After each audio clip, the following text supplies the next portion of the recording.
제가 생각할 때 우리 공화당의 역량을 강화시키고 외연을 확대하는 방법 중에 하나가 저 개인적으로는 미래통합당을 기본적으로 우리의 적으로 설정해야 될 것 같습니다.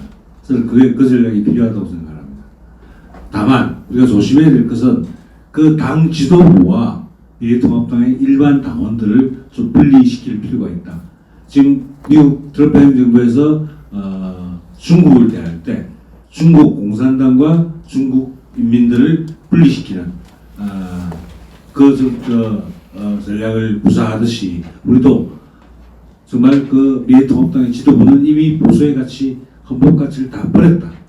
그렇지만 그 구성원들, 당원들은 충분히 우리와 연대하고 또 협력해서 문재인 좌파 독재정권을 끌어내리는데 같이 손을 잡을 수 있는 세력이다. 이렇게 규정하는 게 중요하다고 생각합니다. 제가 긍정적인 징조 같은 것을 보는데 우리 서명대 부사님 같은 경우에 많이 하시는데 그 서명하러 오시는 분들 가운데 옛날에 얼마 전까지만 해도 굉장히 많이 했던 특히 그 서명을 해주면서도 많이 했던 얘기가 뭐냐면 합쳐라 미래통합당하고 합쳐라 그런 이야기를 굉장히 많이 했답니다. 그런데 최근에 그 서명대 하시는 분들 말씀 들어보니까 이제는 합치라는 말을 하지 않는데요. 그건 바로 중요한 이야기입니다. 굉장히 옛날에는 미래통합당하고 합치면 문재인이 끌어낼 수 있겠다라고 생각을 했는데 지금은 오히려 미래통합당이 문재인 정권을 유지시켜준다. 오히려 우리 공화당처럼 싸워야 문재인을 끌어낼 수 있다라고 생각을 하시는 것 같습니다. 이게 굉장히 중요한 변화라고 봅니다. 바로 그런 관점에서 우리가 좀 접근할 필요가 있다는 생각이 들고요. 그리고 사실은 우리 공화당이 문재인 좌파 독재 정권을 끌어내리는데 굉장히 큰 변수가 하나 있다고 생각을 하는데 바로 그건 뭐냐면 미중 전쟁이라고 생각합니다. 사실은 우리가 8.15 광복을 맞이한 것도 사실은 미국이 히로시마 나가사키에 원폭을 도와하지 않았으면 8월 15일 날 우리가 해방을 맞이할 수 없었을지도 모릅니다. 사실은 우리 국내적인 투쟁이 없는 건 아니었지만 그러나 8.15 해방을 가져온 것은 미군의 태평양전쟁 승리, 원폭 도와 바로 이것이었습니다. 그런데 저는 문재인 좌파 독재 정권을 끌어내리는 그 일이 어떻게 말하면 제2해방이라고 말할 수 있는데 그 해방이 미중 전쟁의 부산물로 주어질 가능성이 높다. 저는 조만간 중국이 굉장히 큰 위기에 봉착하게 되었고 북한은 심지어 무너질지도 모른다고 생각합니다. 바로 그 과정에서 바로 문재인 좌파 독재 정권의 뒷배였던 중국과 북한이 무력화되는 과정에서 문재인 좌파 독재 정권은 스스로 붕괴할 수밖에 없는 그런 상황에 몰릴 거라고 봅니다. 그래서 우리가 국제 정세가 어떻게 돌아가는지를 예의주시하면서 그런 중국과 북한이 무력화되고 문재인 정권이 와야 되는 그러한 상황에 대비한 우리의 계획들을 준비해 두고 있어야 우리가 정말 그걸 기점으로 해서 우리가 대한민국을 대표하는 정통 우파 정당으로 우리가 위상을 정립해 줄 수 있지 않겠는가 또는 역할을 할 수 있지 않겠는가 생각을 합니다. 그래서 이 부분에 대한 면밀한 검토와 그리고 여러 가지 정책 전략들을 좀 수립해 두는 게 필요하지 않겠나 그렇게 생각을 합니다. 이상입니다. 제가 생각할 때 극우 논리는 터무니없는 모략이라고 생각을 하지만 어떤간에 어떤 장관님께서 좋다 우리가 극우한다 대한민국을 구하는 게 극우라면 우리 극우하겠다 그 말씀은 정말 우리가 한번 구사해 볼 만한 좋은 전략 같습니다. 근데 사실은 저는 학자 입장에서 극우를 규정하는 요소가 있다고 생각을 합니다. 그 첫째 뭐냐면 자유민주주의를 수호하는 사람이나 세력은 절대 극우가 될 수 없습니다. 자유민주주의 속성 자체가 극우와 완전히 배치되는 겁니다. 자유민주주의를 수호하는 사람은 극우가 될 수 없다. 근데 그거에 정말 중요한 특징이 두 가지가 있는데, 하나는 첫째, 전체주의 이데올로기를 깔고 있습니다.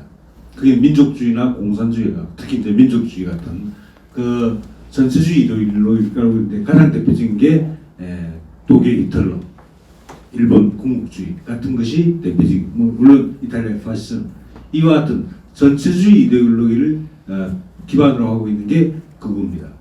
그리고 또 하나 중요한 건 뭐냐면, 이 극우 세력들은 기본적으로 자기들의 정치적 목적을 달성하기 위해서 폭력적 수단, 테러 같은 폭력적 수단을 동원한다는 겁니다. 그래서 실제로 히틀러가 집권한 초기에 보면 반대파들을 무자비하게 테러를 합니다. 그래서 제거를 해버리죠. 이와 같이 폭력적 수단을 통해서 정치적 목적을 달성하려고 한다. 그리고 또 하나 중요한 게는 법치주의를 완전히 부정합니다. 물론 형식적으로 법치를 법에 따라서 통치를 하는 것처럼 보이지만 실제로 그 법은 이슬람 만한 법, 자기들 마음대로 만든 법, 그 법에 따라서 통치를 합니다. 그래서 실제로 법치주의를 부정하고 자유민주주의를 부정하는 그 전체주의 이데올로기에 입각해서 폭력적이고 테러를 동원해서 한 정치 목적을 달성하는 집단이 바로 극우입니다. 우리 공화당이 여기에 어디에 해당합니까? 전혀 하나도 해당하지 않습니다.